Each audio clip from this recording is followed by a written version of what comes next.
Welcome back to Stellar Guy. Today we're exploring the journey of Reba in the heartfelt and comical episode titled The Story of a Divorce. Get ready for an engaging ride as we see Reba navigate the reality of life after divorce, sprinkled with humor and tender moments. Let's dive in.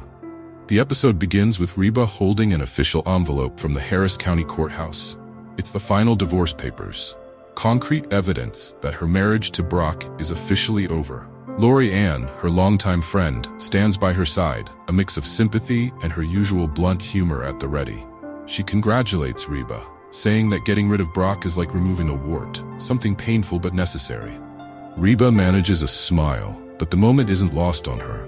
20 years of shared life condensed into one envelope, and attached to it, a coupon for Popeye's chicken, a reminder of how surreal the end of a marriage can feel.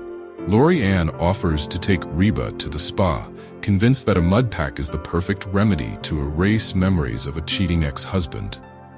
But Reba declines, saying she's more concerned about how the kids are handling the news. She reassures Lori Ann that she's been preparing them for this moment for so long that when she told them the divorce was finalized, they were relieved. The thought of no more tense family discussions seemed like a blessing to them. In a way, Reba admits she feels the same. The paper represents closure, a way to move forward. Seizing on Reba's newfound sense of readiness, Lori Ann excitedly declares it's time for Reba to find a man. Reba immediately protests, saying she isn't ready to date. Unlike Lori Ann, who has had 3 post-divorce relationships, Reba isn't eager to become what she calls one of those desperate divorcees who go out in revealing clothes and fawn over any man that walks by. Lori Ann chuckles, pretending to be insulted as she deflects the stereotype. Their banter is interrupted when Brock walks in, accompanied by their children, Kyra and Jake. The air shifts, heavy with unresolved tension.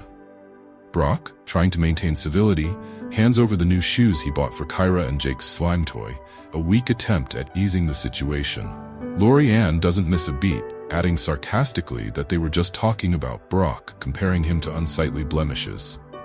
The conversation quickly turns awkward when Brock mentions the divorce papers, asking if Reba is okay. She stiffens, responding sharply that there's nothing not to be okay about.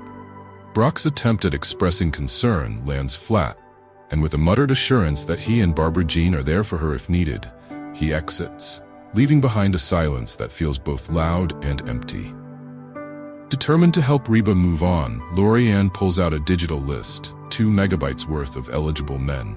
She scrolls through the options, reading aloud, married, gay, gay. The humor isn't lost, but it's clear Reba's prospects are slim. Cheyenne enters, her bubbly energy contrasting sharply with the room's mood. She's curious about the conversation and offers her help, mentioning how many older men flirt with her. Reba looks at her daughter, slightly exasperated. Cheyenne insists she just wants her mother to be happy and confesses she misses the excitement of dating, adding a touch of irony given her own young marriage. Lori Ann perks up, suggesting Parker Reynolds, Reba's old college boyfriend. Reba's eyes widen at the name, and Lori Ann doesn't hold back, reminiscing about Parker, the ideal man from college, president of Brock's fraternity, on the tennis team, and the kind of guy who had everything going for him. Even Cheyenne listens with newfound interest, comparing him to her own relationship with Van. Reba, surprised to learn Parker is back in Houston, tries to brush it off, but Lori Ann doesn't relent, urging her to call him. Reba resists, arguing that Parker wouldn't remember her after all these years. Lori Ann dials before Reba can stop her, and when Parker remembers her, Reba's cheeks flush with surprise.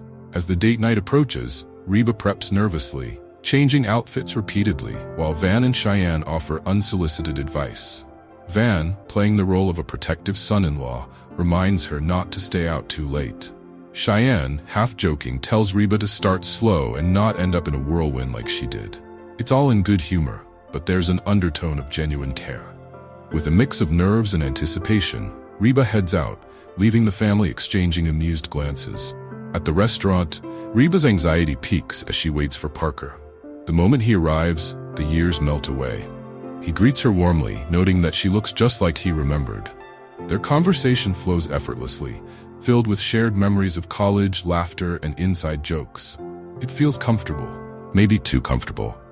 Parker, recalling old habits, orders for her, and they joke about their college tradition of sharing a dilly bar. Now, as adults, they'll each get their own. The night turns romantic, and when Parker leans in to kiss her, Reba braces for a spark she remembers feeling with Brock. But it doesn't come. The kiss is familiar, even sweet, but there's no passion behind it. A wave of realization hits her. In that instant, the reason she left Parker all those years ago becomes clear again. It was never about what was wrong with him, it was what was missing. Back at home, Reba recounts the date to Lorianne, who listens with half-amused sympathy. Lorianne jokes about Reba moving on to date someone more adventurous, like a dermatologist, drawing a laugh from Reba. But the reality sets in when Reba decides she needs to end things with Parker. It's a bittersweet moment, knowing she has to break the heart of one of the kindest men she's ever known. Before Reba can confront this, Brock makes an appearance, looking unusually thoughtful. He notices the flowers Parker sent and asks if Reba is seeing someone. Lorianne, ever the instigator, reveals Parker's identity, hinting that he's rich and perfect. Brock's expression shifts, a subtle flash of jealousy showing.